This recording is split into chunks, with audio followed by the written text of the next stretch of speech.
MZTV. Boy, what a difference between Esau and Moses, huh? What do you say? Esau and Moses, an example of immediate gratification in the flesh and despising satisfaction in the flesh in comparison to one's longing for the great things of God. This is Martin Zender. I'm the world's most outspoken Bible scholar, and welcome to MZTV. It's always great to be with you. These accounts in the scriptures, well, these things happen to those people for our benefit. That's a scripture verse there. I'll put the reference down here. These things happened as examples so that we could learn from them. It's rough being the example. If I had the choice between being the example of Job and the example of Solomon, I would take Solomon. Job is a lesson concerning evil, that evil does not happen to you because you're a bad person. Evil happens to you because it is an experience of evil Elohim has given to the sons of humanity to humble them by it. It's not because you're a bad person. We learn that in Job, and that God will always make up for the evil. He'll pay you double, triple, quadruple, beyond. Wait till you see. Wait till you see. But Job had to live it out as an example. I would rather be the example of Solomon. Solomon had to live out the truth that no matter how rich you are, or how many concubines you have, how many different positions you have sex in, how many different ways you can have sex, seems to be Solomon's big thing, you're not going to be happy. The richest man in the world, people came to Solomon. The Queen of Sheba came to Solomon. The Queen of Sheba. And the man was great. There was peace in his kingdom. So he had no war, no stupidity. In other words, he was the wisest man who ever lived. And lots of concubines and wives and concubines. And what does he say? It's all vanity. See, God tested Job with evil, and he tested Solomon with good. And the results are, in a weird way, the same.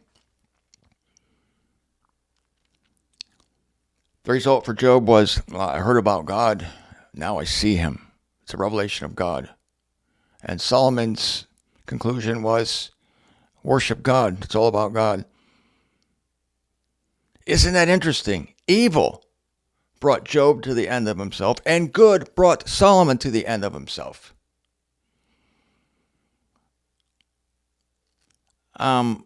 Not a big fan of Jim Carrey's political views. I am a fan of his movies, but I'm definitely a fan of him saying something on an interview. I think it was with 60 Minutes. He said, I wish everyone could be rich and famous so they can see how it doesn't make you happy. He's famous for being depressed. Jim Carrey is. And many, many celebrities, those people that we would envy, are actually sad people. Comedians are the saddest of all, paradoxically enough. But two examples in the scripture of living for today, satisfying your every urge for today, and putting off your pleasure until God brings it to you, are Esau and Moses. So what I want to do now is go to the Esau account. I never call these stories, Martin, tell us some Bible stories. No, but I will tell you Bible accounts. I will read to you historical accounts of the works of God as he demonstrates things through humans that he brings into the world. Jacob and Esau were two sons of Isaac. Isaac was the son of Abraham. And so Jacob was Abraham's grandson. Jacob's name was changed to Israel.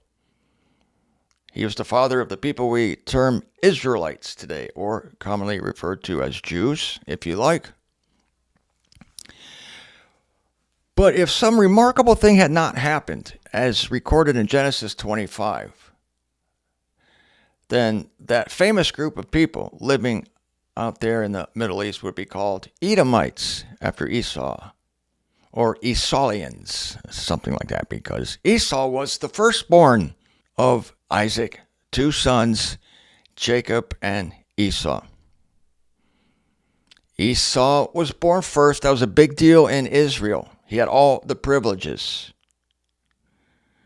But Jacob wanted the privileges. Jacob longed for the birthright. Jacob had more in view spiritual blessings, and even though he used trickery to get them.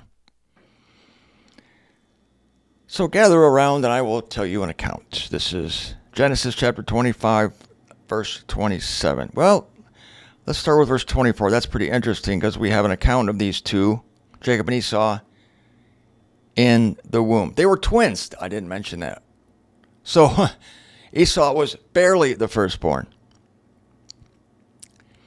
When her days were fulfilled to give birth, behold, there were twins in her belly, the belly of Rebekah, the wife of Isaac. The first came forth ruddy, all of him like a hairy mantle. So the first child to come out, Isaac looked at him and said, Did you have sex with an orangutan or something? Now this red-colored, hairy thing came out. So they called his name Esau, naturally. Esau means red. And afterward his brother came forth, and his hand was holding Esau's heel. How about that? Jacob, the guy who was renamed Israel, the father of the Israelites, even in the womb, he was pissed off that the hairy one, the son of the orangutan, was coming out first, so he grabbed his heel, trying to pull him back and get position. This guy's, he's plotting, even in the womb. So they called his name Jacob, naturally. Wait a minute, the concordance has names down here. Yeah, okay, wait a minute. Esau's name means hairy in Arabic. I didn't look at the footnote down here in the concordant version of the Old Testament. But the people named after him, the Edomites, that means red. So we got red and hairy covered with him. They named the second child, the one hanging onto the orangutan's heel, they named him Jacob, which means circumventer. Not even kidding. Jacob, circumventer, goes around, finds another way to get things done. You got to admire the guy in a way. God admired him. He blessed him. He wanted the birthright so badly. He couldn't get it in the womb, couldn't pull that orangutan back enough to reposition himself. Not that he didn't try. It's so funny. I've never heard of twins being born where one's grabbing onto the ankle of another one. Like, no, you're not coming out. You're not coming out. I'm going to go first. If this stuff weren't written down, you could never believe it. It's amazing. This guy really wanted to be firstborn before he even knew what firstborn was.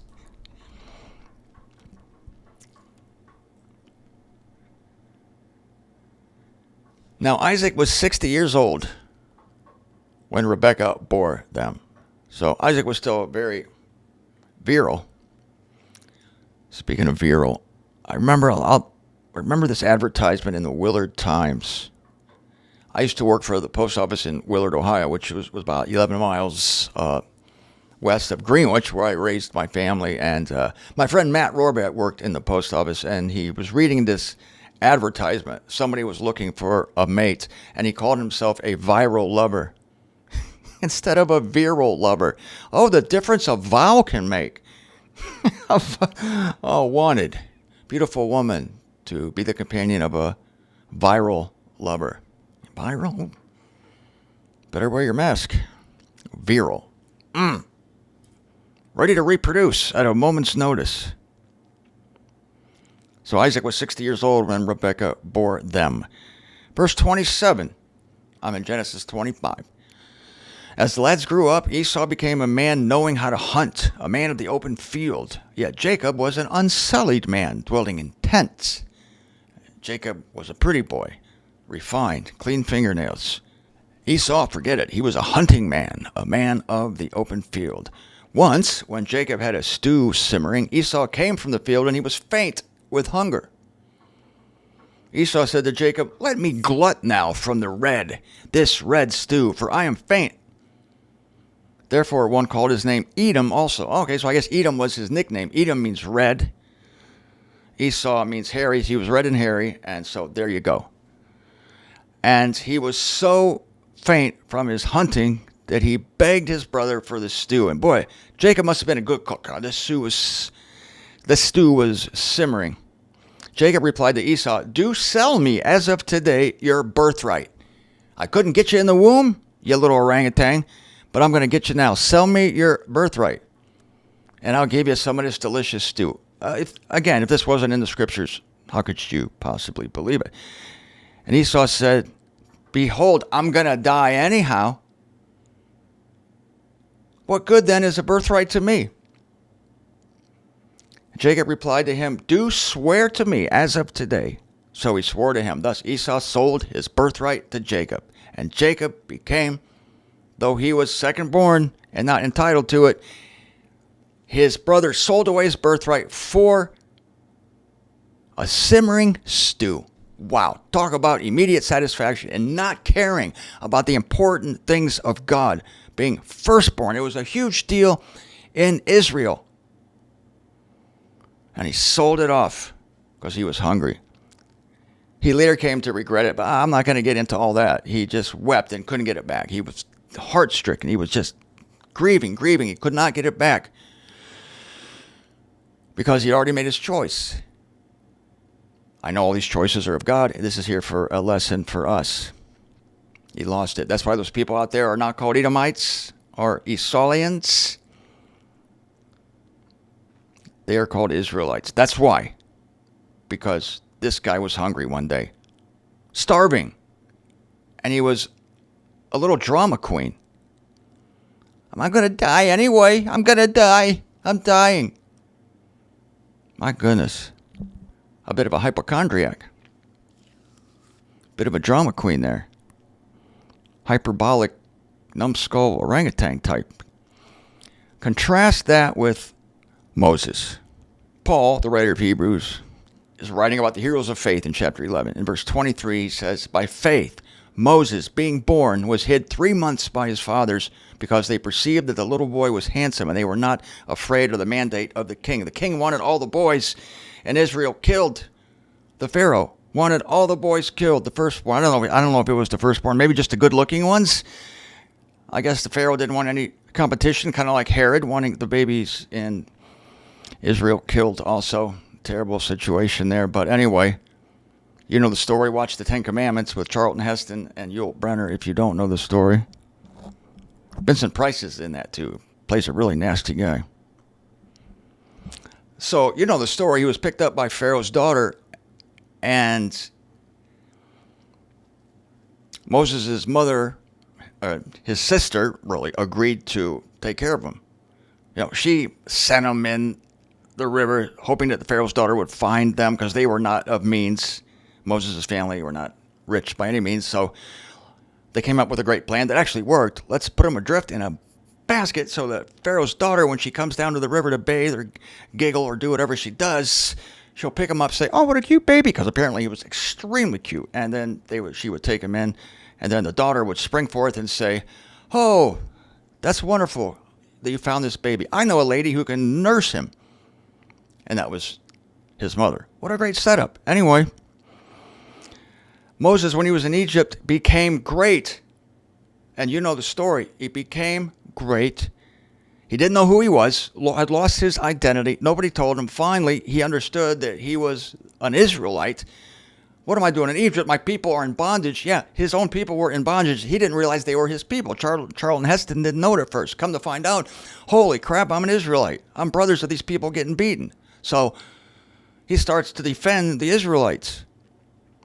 He ends up killing an Egyptian for beating one of his people. The long story short is that when he realizes who he is, he has a choice. Either to continue in Egypt or to join the people of God and be a miserable, wretched slave, and God knows what's going to happen to you. What did he do? By faith, Moses, becoming great, disowns the term son of Pharaoh's daughter, preferring rather to be maltreated with the people of God than to have a temporary enjoyment of sin. And here's the application for us in this present day, deeming the reproach of Christ. See, Christ hasn't come into the world yet, and yet Christ being looked forward to, deeming the reproach of Christ greater riches than the treasures of Egypt, for he looked away to the reward. And by faith he left Egypt, not being afraid of the fury of the king, for he is staunch as seeing the invisible. Staunch. And by faith he has the Passover made and the pouring of blood against the door jambs. That took faith, because that was a crazy sounding order from on high. Put blood on your doorpost because the death angel is going to go by and kill all the firstborn in Egypt. What? That sounds crazy. I'm not going to do that. No, by faith, Moses did it. He did it. Had the Passover made, pouring blood against the door jambs, lest the exterminator of the firstborn come into contact with the firstborn of Egypt. But, of course, the firstborn of the Israelites were not touched. That took faith to do that. And Moses went off into the wilderness with his people for 40 years. We don't hear from him at all because he is looking off to a reward, looking off to something greater. Disowned the term son of Pharaoh's daughter. He had every advantage in Egypt. All the riches, all the honor that he wanted. Easy life, man. People fanning him all day like this. When he went off in the wilderness, they had to get electric fans. None of this personal fanning. Oh, no, he had a rough life, but God comforted him in that life because Moses chose the right thing. Moses said, I'm not going to continue to be great. This is cheap wealth. This is cheap. I want to know who I am. I want to know the God of my forefathers. And so he gave it all up. And Jesus says, he who loves his soul will lose it. He who loses it for my sake will gain it. When Jesus said to lose your soul, it means to don't count your feelings or your aspirations or your wants as so great, as so powerful so that they take you over. Yeah, you can have aspirations, you can have wants, but don't let them become the ultimate driving force in your life so that you want to just satisfy every physical urge you have. No, that's not why we're here. We're here to look off toward the greater thing, toward the spiritual. That's why we're here. And so here's two examples, one of what not to do, one of to do. Yes, we have nice stew, we have great soups, but we don't sell our birthright to get that. We don't sell our time with God, our heart to pursue things that aren't as valuable as a spiritual life. There's a lot of things you can get distracted by in this life for temporal advantage. No, don't do that. You'll never make the wrong decision, ever, by putting aside those things that would give you temporal advantage at the expense of the things of God. Things of God are obviously the most important things. I came to this crossroads in 1993. It was either continue working with the post office to have a regular income, work for the government, great retirement, or quit with a wife and 3 kids and do the work of God. I came to this crossroads, and thank God, the Spirit of God in me caused me to make the right choice. And God has blessed me over and over again. I like to think, and I'm a living example of this, but this decision is made every day. It's still made every day. There's so many distractions of the world, in the world. Martha and Mary, another example of that. Martha was busy about many things, but Jesus said, of one thing is their need, and that is to sit at his feet and tend to him.